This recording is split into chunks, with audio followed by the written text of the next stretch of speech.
Sharma! He's done it again! Unbelievable! Oh, straight into the roof of the net. Nice one. Straight down the middle. So a good performance from both teams. Hello, you're watching Firstpost. I'm Rupha Ramani. Let's get started.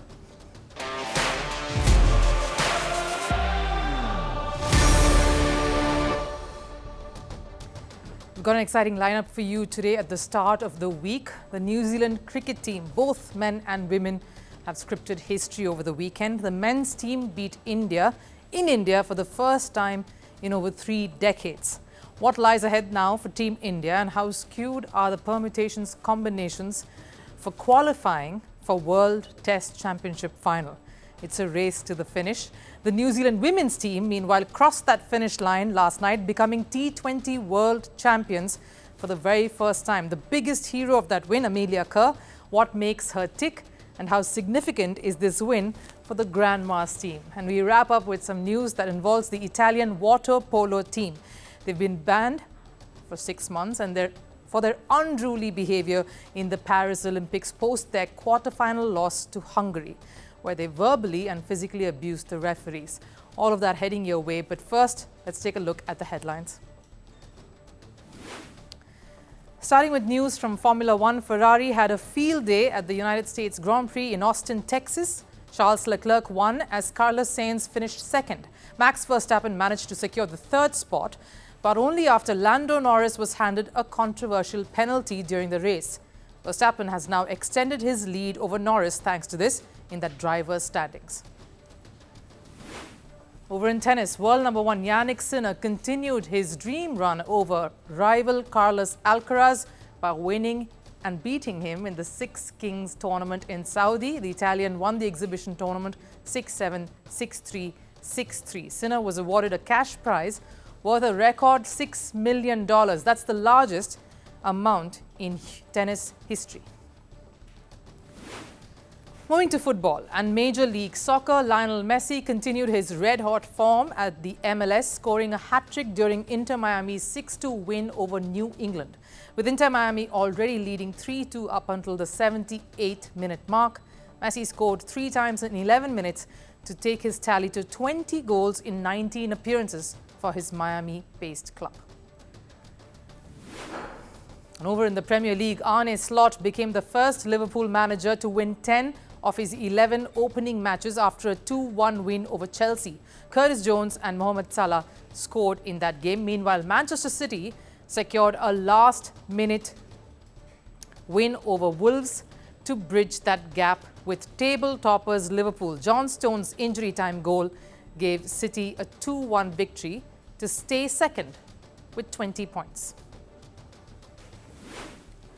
And summing it up with news from women's basketball, New York Liberty won their first women's NBA championship after beating Minnesota Lynx 67-62. Jonquil Jones scored 17 points to hand New York the win. This is the first time New York team has won the title in 6 attempts.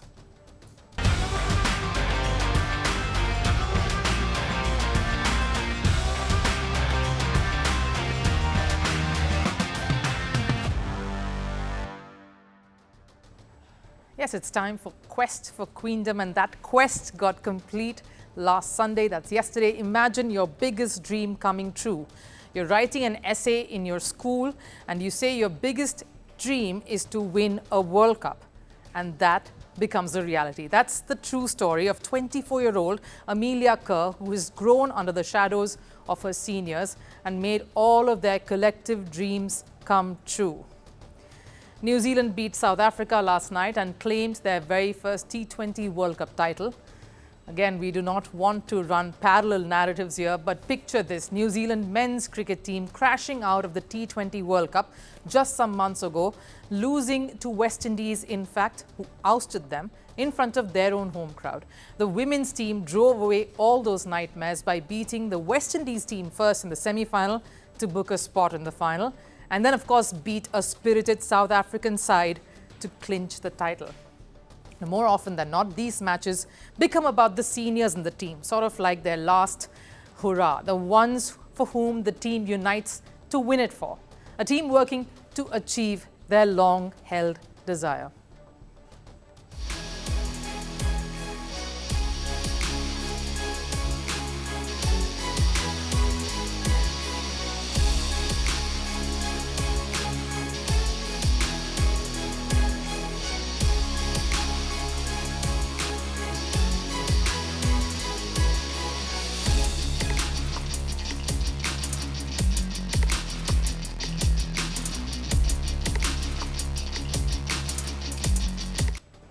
But first, this tournament will be about one young lady who decided before the tournament even began that this would be hers, that she would be the player of the World Cup, and she did it. New Zealand equals Amelia Kerr, and Amelia Kerr is all of New Zealand. She gave an all-round performance with the bat and ball, proving to be the key differentiator between winning and losing.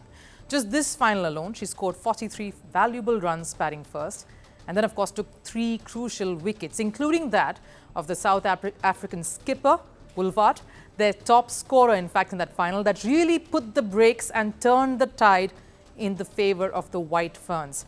She's the first to have won both Player of the Final and the Player of the Tournament awards as Amelia Kerr. I think for me, I was inspired to be a White Fern watching that 2010 World Cup, which Sophie was part of. From that moment, I was at the nets with my dad, pretending I was batting with Sophie and Susie.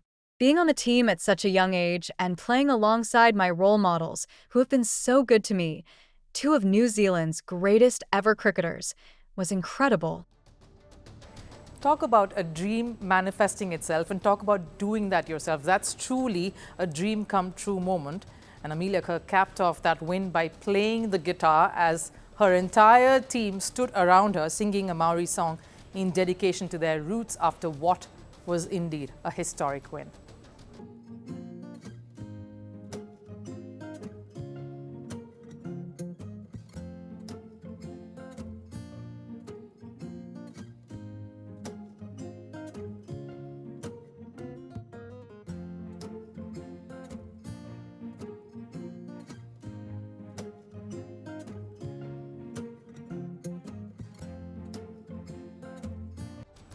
Really, so many heartwarming visuals coming out after that win with all of them together. This was also, in fact, New Zealand's first ICC title since their World Cup win, the Eves I'm speaking about, back in 2000. And to think this was the same side that got into this tournament at the World Cup on the back of a 10-match losing streak. They had come in on their worst possible form. They hadn't won a single game in 10 outings when they hit the World Cup. Susie Bates jokingly said, "We're the grandmas of the team." These grandmas inspired an Amelia Kerr, who wrote as a kid about wanting to win a World Cup alongside the likes of Susie Bates, Sophie Devine and Leah Tahuhu, veterans who really defined cricket for New Zealand. Sophie Devine, a top-notch leader. Susie Bates, who surpassed India's Mithali Raj to be the most capped international cricketer. Tahuhu, who bowled that clinical 9th over in the final to really tip the scales in the favour of her team. Amelia Kerr and other youngsters like Eden Carson, Rosemary Mayer, to name a few, did it for these self-proclaimed grandmas who finally won a World Cup at the same venue where their male counterparts faltered against Australia just 3 years ago at a T20 World Cup final. Sophie Devine and company rewrote history last night. Devine says the 2000 win was special because that ended up inspiring her and Bates and many other senior players to really replicate that and do that one over. She hopes that this T20 win will go on to inspire the next generation of wily, talented and superstar White Ferns brigade to do one better. New Zealand did the unthinkable by winning their first test match in India after 36 long years. The men's cricket team, the visitors, beat India by 8 wickets in that first test of the 3-match series. Now, while many expected Virat Kohli to dominate at what was his home ground in India's city of Bengaluru, it was in fact a local boy from the New Zealand camp though, Rachin Ravindra, who was clinical in the rain-hit match. Rachin Ravindra's century in the first innings, especially after India floundered, was critical in getting New Zealand to force a win. And his match-winning performance earned him praise from the highest order. Cricket has a way of connecting us to our roots. Rachin Ravindra seems to have a special connection with Bengaluru, where his family hails from. Another century to his name. So what was the turning point in this test? Well, it had to be that first innings when India got bundled out for 46. That really shifted the momentum in New Zealand's favour. India's fight back in their second innings was Not enough. The Indian batters tried to get the scales to even out with a valiant effort by Sarfaraz Khan, who notched up a maiden 100, and of course Rishabh Pant, who came back despite being injured and stitched a very useful partnership with Sarfaraz Khan. Despite India's fighting second innings display, the internet was divided. Many applauded the positives for India from this test, but a majority slammed Rohit Sharma and his captaincy.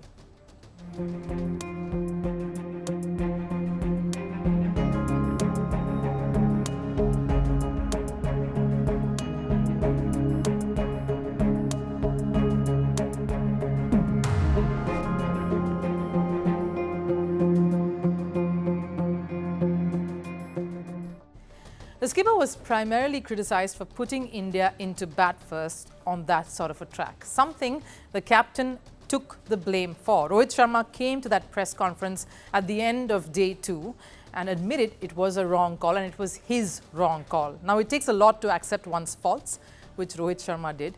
He took that bullet for the way the test turned out. And that shows a bit of character too. But he also gave a very key message at the end of that test after that loss. I'm not going to look too much into this test match, honestly, because those 3 hours are not going to dictate what this team is. I think it's important to keep a consistent message in the group, which is that whenever we are put under pressure, we try to make a way into the game in whatever possible way. Yes, that decision hurt, but he said that would not define the caliber of this team.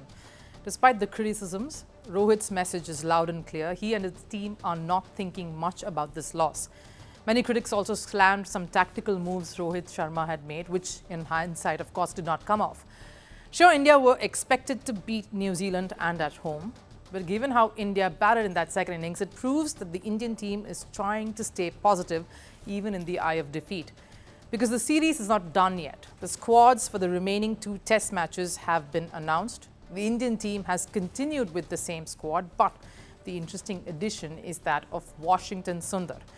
The reason behind that can be to add more batting depth to that Indian lineup, especially after Washington Sundar's recent performance for his state side Tamil Nadu. The all-rounder came in at number 3 and scored 152 runs in that innings. Valuable contribution that has clearly got the Indian selectors to turn their heads in his direction. And if added ammunition won't do, and how is this for inspiration? India have a habit of making comebacks, especially when they're down and under pressure. India lost the opening test against England earlier this year at home, only to win the 5-match series 4-1. Against Australia too, India lost the opening encounter but ended up winning the 4-match test series 2-1. Against New Zealand in 2021 as well, India drew the first game but came right back hard to seal the 2-match series 1-0. But here's the thing now, it isn't just about winning a series. That's not important. There's something bigger at stake. It's the World Test Championship final. A spot there. And we keep mentioning how crucial this is because every game matters. Currently, India still hold the number 1 spot in that points table. Now, that points column there is called a points percentage system. It is calculated by multiplying the points earned or lost by 100. The situation for the Indian team has become a little more complicated. Their PCT took a hit post that loss, because of which Australia and Sri Lanka are now breathing down India's neck. Australia are second and Sri Lanka narrowly behind thanks to their recent series sweep over New Zealand. Now, given the loss, India now need to win 5 of their remaining 7 test matches, and those include the 2 coming up against New Zealand and remaining 3 against a team like Australia in their 5-match test series in their own backyard. And we know how steep that climb is going to be. The next test between these 2 sides, which is India and New Zealand, is set to start on the 24th of October, and in the Indian city of Pune, all eyes will be trained on Rohit Sharma and his side. Moving our attention to water polo and Italy, the team will miss being a part of the World Cup next year. They've been banned for 6 months by the Aquatic's Integrity Unit, or the AQIU. Along with the suspension, the Italian team were handed a $50,000 fine. So why were they suspended? The team has been accused of verbally and physically assaulting the referees after their quarter-final loss to Hungary in a penalty shootout at the Paris Olympics. The Italians were protesting a disallowed goal by VAR after one of their players, Francesco Candemi, struck a Hungarian player. As a result of the VAR decision, Candemi was asked to sit out. Hungary had a one-man advantage that helped them draw the match in regular time and qualify for the semi-final after winning the penalty shootout. So clearly the Italians were angry. They voiced their anger by verbally abusing the referees during the match and even after they were knocked out of the tournament. But the matter didn't end there, in fact escalated further. The players confronted the match official later in the parking lot as well outside the venue. Now, in the past, we have seen players getting penalized or sanctioned for such acts. But this is one of those rare occasions where the entire team was getting punished. The main reason is that it wasn't just the players who assaulted the referees. The support staff had a go at them too, including the coach, Alessandro Campana. The coach, in fact, exacted the biggest damage. He even questioned the nationality of one of the referees and threatened him as well. What do you know for water polo? You are from Montenegro. Your career as a referee is finished. During high-intensity matches, it is common for players to lose their cool. But what Italy did here was not just question the referee's decision, but also physically and verbally assaulted them. The Italian team crowded the referees, in fact, so much so that the officials had to run away to save themselves. And what made matters worse was the fact that following this loss to Hungary, the Italians continued their grudge on to the next game too. This was for the 6th position and against Spain. The team turned their backs on their Spanish counterparts and the referees during the ceremonial presentation post that match. And while the Italian water polo team apologized for their actions later on, the damage was done. But what's shocking is the fact that Italy's sports minister, Andrea Abodi, still feels that the Italian side was justified in their outburst. This is what the minister seems to have said to an Italian media outlet. I believe that certain international organizations go a little too far and do not understand the state of mind of athletes who work for years to reach a goal that fails due to an error that has also been recognized. The behavior was not violent. It was firm. Abodi claims that the team's behavior wasn't violent but firm. Now, I'm not sure where does it say that intimidating referees is firm behavior, because clearly the Aquatic's integrity team didn't view it that way, which is why Italy is paying the price for it. What's shocking, though, is that this behavior comes from a team that are not newbies or not a team that hasn't done well in this sport. They are a champion side. They've won the Olympic gold 3 times, have been world champions on 4 occasions, have a World Cup title in addition to their European Championship titles. They are a successful team when it comes to this sport. In the last edition of the World Cup last year, the Italian team finished 2nd. And the normal assumption from a champion side is that they will be better winners and even better losers. Clearly, that's not the case with the Italian water polo team. It is imperative that a team like Italy sets the right example. That's how the authorities would view it, not heckle the referee over a decision. Now, the fact that the decision led to their Olympic ouster is yet indeed heartbreaking, but clearly that outburst only resulted in more anguish, which is the way the Aquatics Integrity Unity is using them as an example for the rest. Because if one team decides to go rogue in their approach and walk away without any punishment, then that just shows the authorities in poor light, which would have ended up being an embarrassment for the sport. Time for last serve. The tennis world has already swooned over the Federal combo, which is Federer and Nadal friendship, but now a new bromance is shaking the internet. Rafael Nadal and Novak Djokovic. The latest chapter was at the Six Kings Slam in Riyadh, where Djokovic asked Nadal not to retire. Take a look.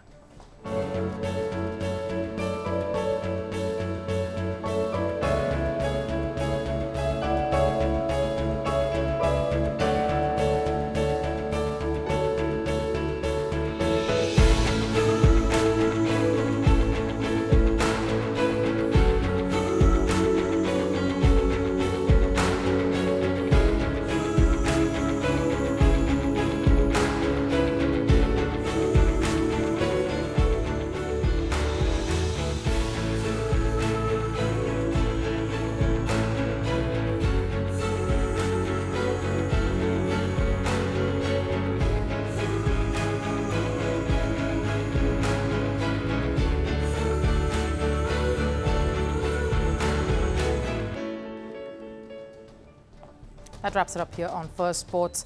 I'll, of course, see you again tomorrow. Till then, do take care. Bye-bye.